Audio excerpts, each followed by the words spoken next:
Salam guru penggerak. Pada kali ini saya akan membuat aksi nyata diseminasi budaya positif di sekolah oleh Rina Jacqueline Montaan, CGP Angkatan 10, Kabupaten Manokwari. Pendahuluan dari aksi nyata ialah Ki Hajar Dewantara mengumpamakan sekolah sebagai sebuah ladang tempat persemaian bibit. Agar bibit bisa berkembang secara maksimal, maka petani dapat memperbaiki kondisi tanah, memelihara bibit tanaman, memberi pupuk dan air, membasmi ulat-ulat dan jamur yang mengganggu hidup bibit tanaman, dan lain sebagainya. Dari uraian tersebut kita dapat memahami bahwa sekolah diibaratkan sebagai tanah tempat bercocok tanam, sehingga guru harus mengusahakan sekolah jadi lingkungan yang menyenangkan, menjaga dan melindungi murid dari hal yang tidak baik. Dengan demikian, karakter murid tumbuh dengan baik sesuai dengan profil pelajar Pancasila. Tujuannya adalah aksi nyata budaya positif ini bertujuan menumbuhkan budaya positif di sekolah dengan meyakini nilai-nilai kebajikan universal serta menciptakan murid yang merdeka dan mempunyai disiplin kuat sesuai profil pelajar Pancasila. Bersama CGP yang lain menghadap kepala sekolah untuk menjelaskan pentingnya penanaman budaya positif dan keyakinan di sekolah, serta meminta izin untuk mendiseminasikan bersama rekan guru, berkolaborasi dan berkoordinasi dengan wali kelas yang lain untuk membuat keyakinan kelasnya masing-masing, mengumpulkan rekan guru, melakukan diseminasi pemahaman budaya positif dan segitiga restitusi.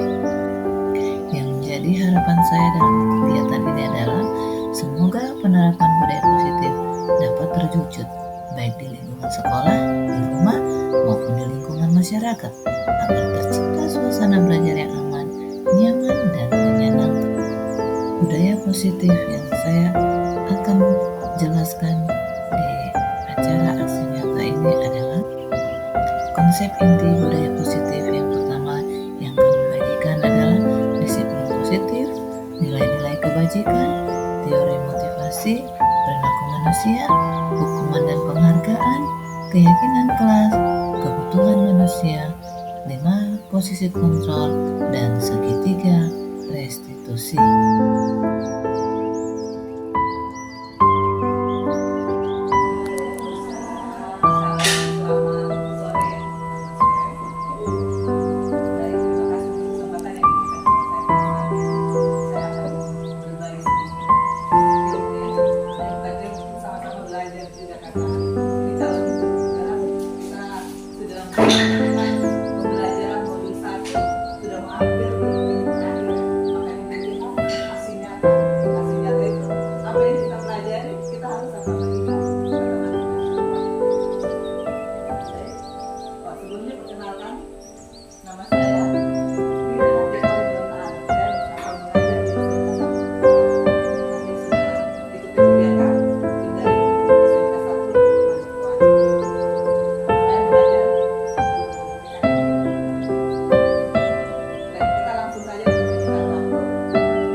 Yang menutup kepalan tangan atau yang berusaha dengan segala cara untuk membuka kepalan tangan tadi, jawabannya pada diri kita sendiri.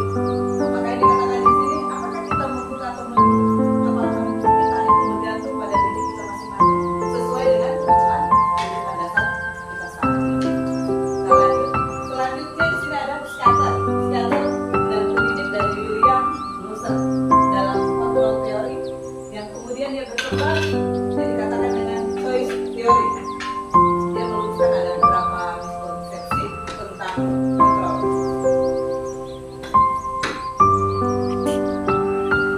Nah, di sini ada ilusi guru mengontrol murid.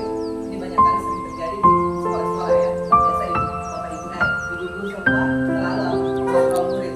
Nah, tapi dikatakan ini pada dasarnya kita dapat apa? Memaksa murid itu untuk berbuat sesuatu. Jikalau apa?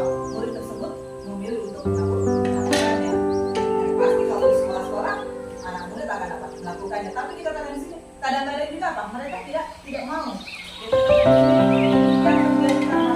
Murid sedang menggunakan dirinya kontrol kalau dia mau. Sama juga bentuk kontrol guru menjadi pada saat murid jadi dia oleh murid tersebut. Dia kontrol itu menyatakan apa? Seorang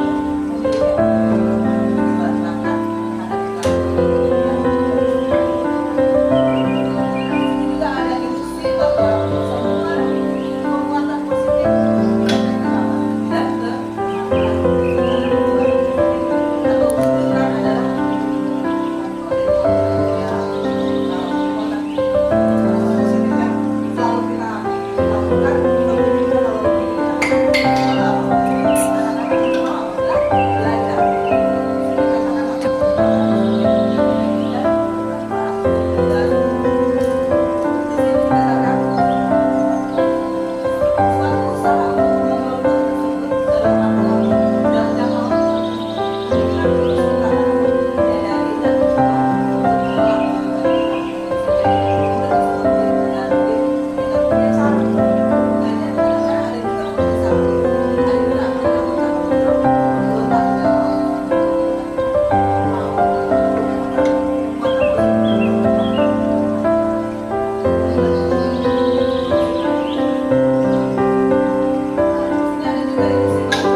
baik dan rendah hati yang toleransi.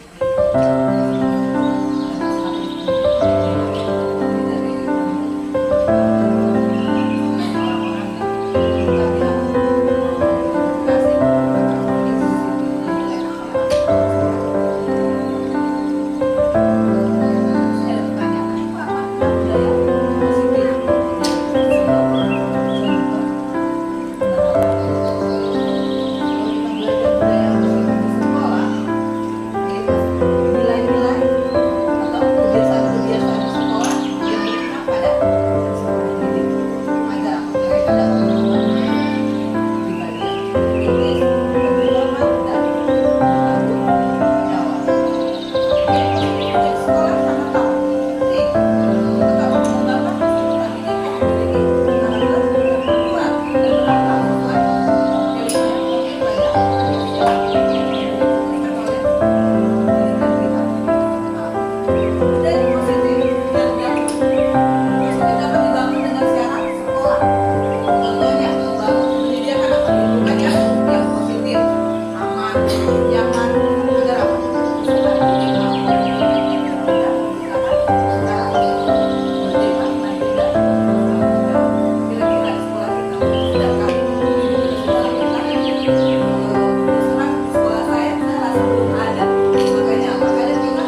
masuk dalam kebutuhan dasar manusia. Kalau kita lihat di sini ada 5. Yang pertama kebutuhan manusia yaitu apa? Untuk bertahan hidup. Yang kedua cinta dan kasih sayang. Dan yang ketiga penguasaan atau pengakuan. Yang keempat kebutuhan kebebasan atau kebutuhan apa? Pilihan. Yang kelima kebutuhan akan kesenangan. Di sini ada cerita tentang anak murid ibu guru yang punya nama Abad. Dia mengajar kelas 2 di kelas 2 SD Pelita Hati. Dia bingung karena dia punya anak murid melapor kalau apa? Dia punya makanan apa? Oh, ini Doni selalu minta makanan ke teman-temannya. Kira-kira kalau kita di situasi ini, apa yang menjadi kebutuhan ini Doni? Tentu apa? Kebutuhan dia punya diri ya, makan. Mungkin di rumahnya tidak ada apa? Makanan. Itu yang dikatakan apa? Kebutuhan. Ini ada 5 dasar. Tadi kita sudah lihat, tapi ini dalam bentuk lingkaran. Jadi kalau kita melihat kebutuhan dasar itu ya, bertahan hidup, kasih sayang, kebebasan, kesenangan, dan penguasaan. Nah, 5 kebutuhan dasar manusia ini yang sering apa? Kita hadapi di sekolah ya. Kalau kita sudah mengetahui ke-5 kebutuhan dasar manusia ini di dalam kita punya anak murid, tentu kita akan apa? Bisa mengetahui apa yang mereka butuhkan. Nah, disitulah kita akan apa? Bisa melakukan apa? Budaya positif. Dibilang di sini semua orang senantiasa berusaha untuk memenuhi apa? Kebutuhannya dengan apa? Berbagai cara. Berbagai cara mereka juga apa? Bisa melanggar peraturan atau melakukan hal-hal yang tidak sesuai dengan nilai-nilai kebajikan. Di sini ada 5 kebutuhan dasar manusia. Nah, ini yang perlu kita lihat ya. Dunia berkualitas. Kadang-kadang kita apa? Ingin sekali berhayal. Dibilang di sini dunia berkualitas Anda adalah tempat khusus dalam pikiran Anda. Yaitu apa? Tempat Anda menyimpan gambaran di mana presentasi dari semua yang Anda inginkan bisa berisi apa? Orang-orang, hal-hal apa yang terbaik dalam hidup Anda dan membuat Anda merasa bahagia dan apa? Terpenuhi kebutuhan dasar Anda. Kalau menurut William Glasser di sini dibilang banyak seperti seorang apa? Album foto isinya tidak akan terlalu banyak, hanya apa? Terdiri dari beberapa hal saja. Nah, di sini kebutuhan dasar bersifat lebih umum dan universal, sedangkan dunia berkualitas apa? Lebih unik dan personal. Jangan salah, bukan hanya kata orang dewasa saja yang membutuhkan apa? Dunia berkualitas, tapi juga apa? Anak-anak. Contohnya kita punya anak murid. Nah, di sini dia bilang anak murid punya gambaran dunia berkualitas mereka. Dia bilang apa? Tentunya sebagai guru kita ingin apa? Mereka memasukkan hal-hal yang bermakna dan nilai-nilai kebajikan yang hakiki ke dalam dunia berkualitas. Bila guru dapat membangun interaksi yang memberdayakan dan memerdekakan murid, maka murid akan meletakkan dirinya sendiri sebagai budaya positif. Nah, kita masuk di restitusi atau posisi kontrol. Ada 5 ya. Seorang guru ini menurut dosen, seorang guru bisa dikatakan sebagai apa? Penghukum. Sebagai apa lagi? Membuat merasa bersalah. Bisa juga dikatakan sebagai apa? Teman. Bisa juga dikatakan sebagai apa? Pemantau. Dan bisa juga sebagai apa? Jadi manajer. Di sini ada keterangannya. Tapi saya tidak bahas semua. Dia bilang kalau guru menjadi seorang penghukum, dia punya akibat di sini. Dia bilang apa? Perilaku negatif seperti murid mengulangi apa? Kesalahan berulang kali, lalu apa? Perilaku menjadi agresif. Jadi kalau kata guru menjadi seorang penghukum, dia punya hasil ini dampaknya. Dia punya murid apa? Mengulangi kesalahannya apa? Berulang kali. Kalau seorang guru menjadi pembuat merasa bersalah, dia punya dampak pada murid di sini apa? Itu murid merasa apa? Merasa bersalah, akan merasa apa? Rendah diri, bahkan gagal dan tidak apa? Berharga. Nah, kalau kita sebagai guru menjadi seorang teman, di sini dikatakan yang menjadi dampak adalah murid itu tergantung, tidak mandiri, tidak bisa apa? Memutuskan keputusannya sendiri. Jadi tidak baik juga kalau kita apa? Guru menjadi apa? Seorang teman bagi siswanya. Karena kita ingin tuh apa? Berteman dengan itu murid, tapi di sini tidak boleh. Nanti itu apa? Murid merasa apa? Tergantungan, tidak mandiri. Nah, ini ada juga guru menjadi seorang pemantau. Banyak kali ya memantau apa anak-anak punya kelakuan di dalam kelas. Ini dampaknya mengakibatkan pada diri sendiri mendapatkan hadiah atau mendapatkan hukuman. Bagi murid, posisi kontrol pemantau yaitu menitik beratkan pada dampak pada diri sendiri, pada muridnya ya. Pada murid itu baru dianggap anak-anak kalau dipantau kan, kamu sudah buat tugas belum? Kalau tidak buat tugas berarti kamu apa? Nilai tidak tuntas. Itu memantau ya, memantau. Itu tidak baik dikatakan di sini. Diberi dampak tidak baik. Itu seperti apa? Hukuman. Manajer. Kadang seorang guru ini harus menjadi apa? Seperti seorang manajer. Nah, dikatakan ini kalau seorang manajer bagus karena dikatakan dia memiliki apa? Keterampilan di posisi teman maupun pemantau. Jadi di dalam manajer ini dua yang dia apa? Pangkat menjadi seorang teman atau pemantau. Dan dengan demikian itu apa? Bisa jadi di waktu-waktu tertentu kembali kepada kedua posisi tersebut. Guru pada posisi ini biasanya berbuat sesuatu bersama apa? Dengan muridnya. Mempersilahkan murid untuk apa? Bertanggung jawab. Contoh kalau misalkan itu murid bersalah, kita bisa apa? Panggil dan kita apa? Bicara untuk menyelesaikan masalahnya dan membuat apa? Solusi. Itu adalah sebagai seorang manajer. Itu namanya posisi kontrol restitusi. Nah, jadi dari kelima posisi itu kita bisa lihat dia apa? Akan menjadi mandiri, bertanggung jawab, dan tumbuh motivasi intrinsik dalam diri mereka. Saya tidak baca semua ya. Nah, kalau saya pilih jadi apa? Manajer. Posisi guru menjadi manajer. Kenapa? Karena guru berbuat sesuatu bersama murid, mempersilahkan murid apa? Mempertanggungjawabkan perilakunya dan mendukung murid agar apa? Dapat menemukan solusi dan permasalahannya. Baru posisi manajer juga mengacu pada restitusi yang dapat menjadikan murid sebagai manajer bagi dirinya sendiri sehingga tercipta identitas positif atau berhasil pada murid tersebut. Nah, keyakinan kelas. Bu, kenapa dikatakan keyakinan kelas bukan peraturan kelas? Di sini saya kasih contoh. Nah, kalau kita ingin dengan siswa saling istilahnya bisa melakukan ini, maka kita akan membudayakan budaya positif. Karena setiap apa yang mereka lakukan, mereka akan baca ini apa? Peraturan atau keyakinan kelas. Jadi mungkin itu bisa apa? Jadi acuan kita untuk mendisiplin anak-anak. Ya, mungkin masih baca ya. Saya lanjut ya karena waktu sudah mepet. Kesimpulan Sudah mau habis. Nah, ini sudah terakhir. Nah, ini dia punya apa? Segitiga restitusi. Sebenarnya ada yang perlu dijelaskan tapi tidak mengapa. Kita lanjut saja. Kita langsung menanyakan keyakinan kelas adalah langkah selanjutnya. Ketika kata langkah pertama dan kedua sukses dilakukan, maka anak lebih siap dikaitkan dengan apa? Nilai-nilai kebajikan.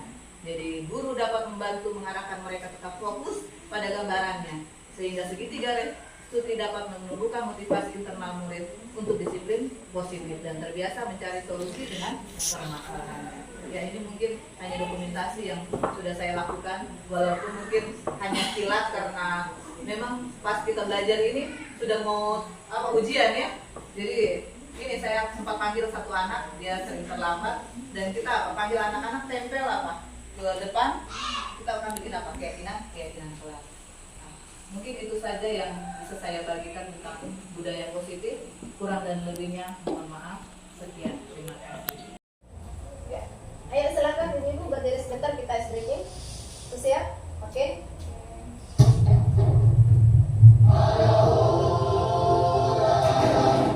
Kita ke depan ya.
ini, karena untuk saat ini memang belum pernah, memang maksudnya hal itu saya pernah dengar, cuman untuk masuk di dalam setiap materi-materi ini kan belum pernah sama sekali gitu. Apalagi ikut dalam program pendidikan guru penggerak. Ya, terima kasih.